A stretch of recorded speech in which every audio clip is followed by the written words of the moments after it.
What's going on, gamers? So, coming at you with another video.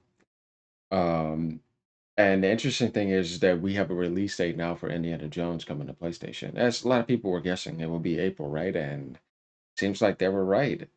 So it says right here, Indiana Jones and the Great Circle PS5 announcement sparks fan frenzy. We're gonna get into some stuff too. There's a lot to talk about here. We're also going to get into some PlayStation Plus stuff and all that. So Bethesda is set to announce PlayStation 5 version of Indiana Jones, right? And going down here, people were saying that it was going to happen on the 24th, 4th. And they're right, it did. If we go back here and just even scroll down the feed, you can just kind of see it just pops up even right here. It's going to be launching on April 17th, y'all.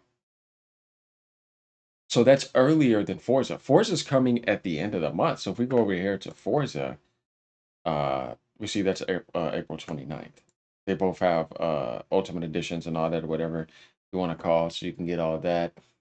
And what I have to say is that Microsoft is already doing more for PlayStation gamers than Sony has this year already. And you guys need to be a little bit more grateful over there because they're bringing you some food to eat, and boys got to eat. You know what I mean? So yeah, you mean you got to show respect because like it's no different than if you're playing on PlayStation and you guys are used to this. That you see somebody else coming out with a really good game in front of you, and you're like, man, I'm really starting to like this company because they're giving me good games, right? Definitely they're giving you more games than the company's platform that you're buying. Should start to show a little bit more decency, right, ponies? Hmm? Yeah, you need to do that. So I'm telling you guys right now, I played this game day one on my PC, pretty much at max settings, besides settings that I couldn't get. Um, but for the most part, like I said, played it on most high settings. I play with an Xbox controller. Also try to play with the mouse and keyboard too. Both are really good depending on what you want to do. Um, and I was getting around 65 to 75 frames per second with FrameGen and DLSS on with those settings. And then if I would turn down shadows, I would be able to get like 7 to 8 more frames. And sometimes I get up to 80 with that on. But the game is just amazing from beginning to end. I highly recommend y'all to play this game if you have the money. If you are an Uncharted lover on the PlayStation side, I'm telling you right now, do not miss this game. It's just as good as the Uncharted games in certain facets. I'm telling you, it's like a 90 meta game. It's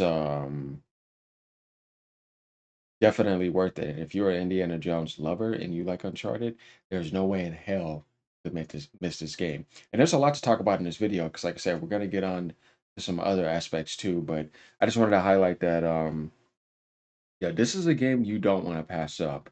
And when I used to think about the game before they launched the trailer and actually launched the game afterwards, I was like, yeah, you know what? I'm gonna play the game. I kind of felt like, it's gonna be one of those type of games.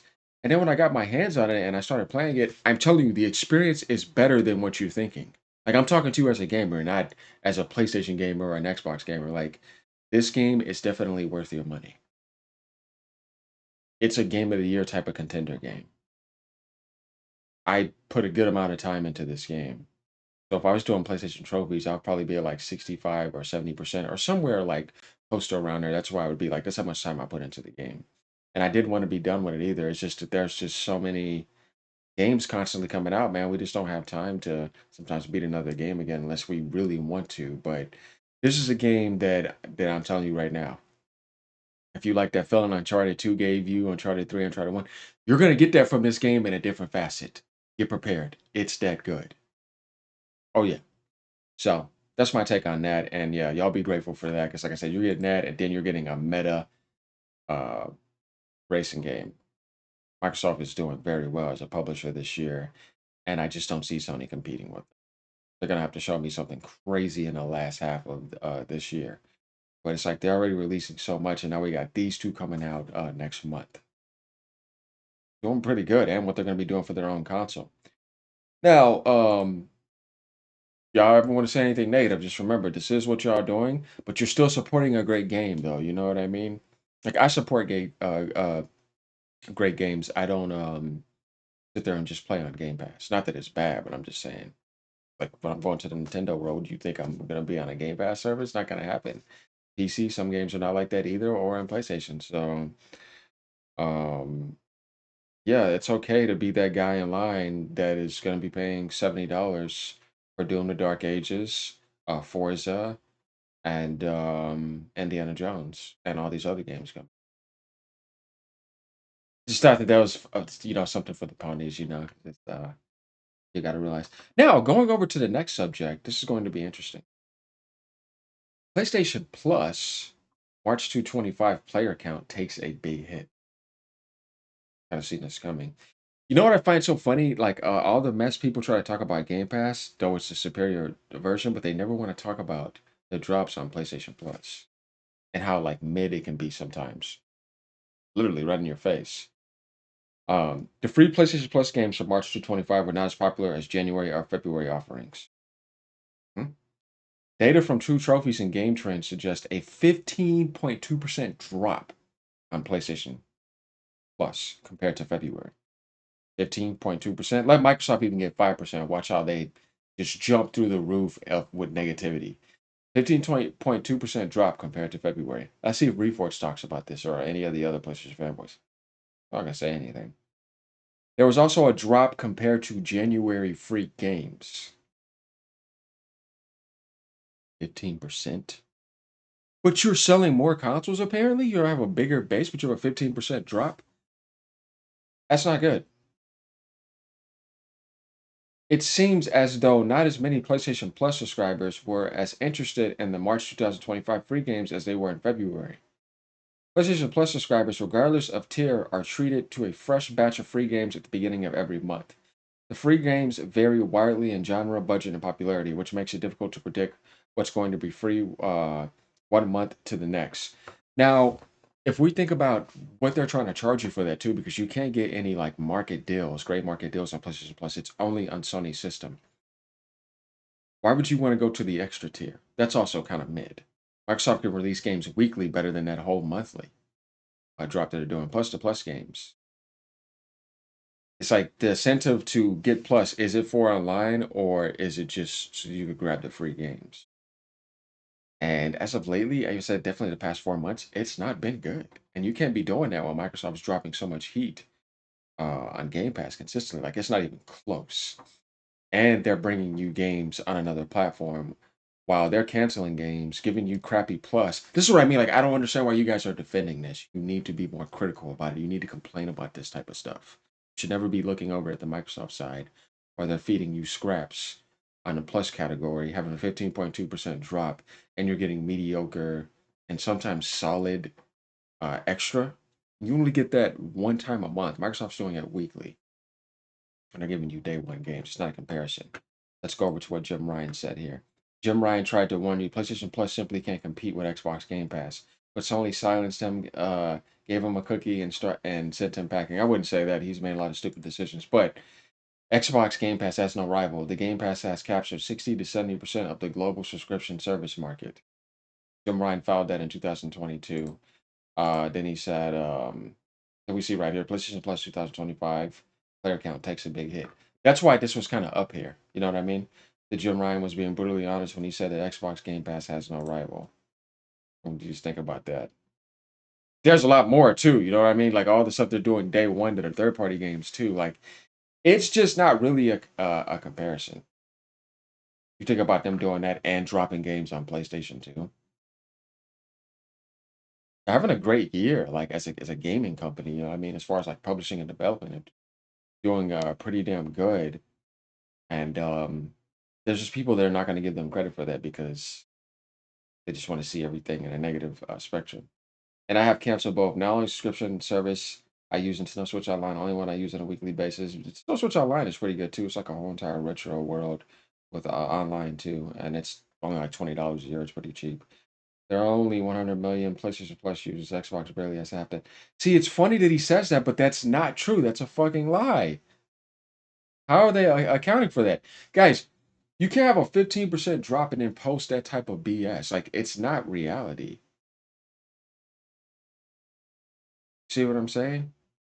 It's not the same as getting Game Pass for $10 on PC. and having that access to that amazing library, like Ultimate, and then paying $10 for just PlayStation Plus, and then those crappy games are just there. It's 2 games. That's it.